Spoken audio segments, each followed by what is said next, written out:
ഞങ്ങളൊക്കെ രാഷ്ട്രീയ പ്രവർത്തകരാണ്. നമുക്ക് നമ്മുടെ രാഷ്ട്രീയം വ്യക്തമാണ്. നമുക്ക് പരസ്യമായിട്ട് ആളുകളെ എതിർക്കാം, നമുക്ക് നിലപാടുകൾ സ്വീകരിക്കാം.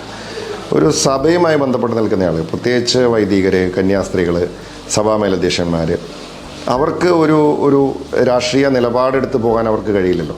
അവരെയൊക്കെ എല്ലാവരും ഇപ്പം നാളെ ഏത് പാർട്ടിയിൽപ്പെട്ട ആൾ വന്നാലും അവരോട് ആ നിലയിൽ തന്നെ അവർക്ക് സംസാരിക്കാനും ഇടപെടാനും ഒക്കെ സാധിക്കുകയുള്ളൂ.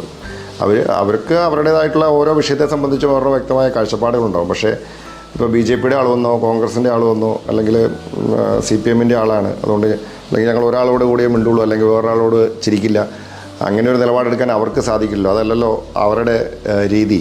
അപ്പോൾ അവർ എല്ലാവരെയും കാണും, അവർ എല്ലാവരോടും സംസാരിക്കും. ഇനി ആര് സഹായിച്ചാലും അവർക്കത് സന്തോഷമായിരിക്കും. കാരണം ഇതെല്ലാം ഓരോ പ്രസ്ഥാനങ്ങളും അല്ലെങ്കിൽ ഓരോ സംവിധാനത്തിൻ്റെയൊക്കെ ഭാഗമായിട്ടാണ് അവർ നിൽക്കുന്നത്. അവർ രാഷ്ട്രീയ പ്രവർത്തകരല്ലല്ലോ. അവർക്കൊരു രാഷ്ട്രീയ ഒരു പാർട്ടി ബേസ്ഡ് ആയിട്ടുള്ളൊരു നിലപാടെടുക്കാൻ അവർക്ക് സാധിക്കില്ല. അവർക്ക് രാഷ്ട്രീയ കാഴ്ചപ്പാടുണ്ടാവും, പക്ഷേ പാർട്ടി ബേസ്ഡ് ആയിട്ടുള്ള ഒരു നിലപാടായിരിക്കില്ല അവർ സ്വീകരിക്കുന്നത്.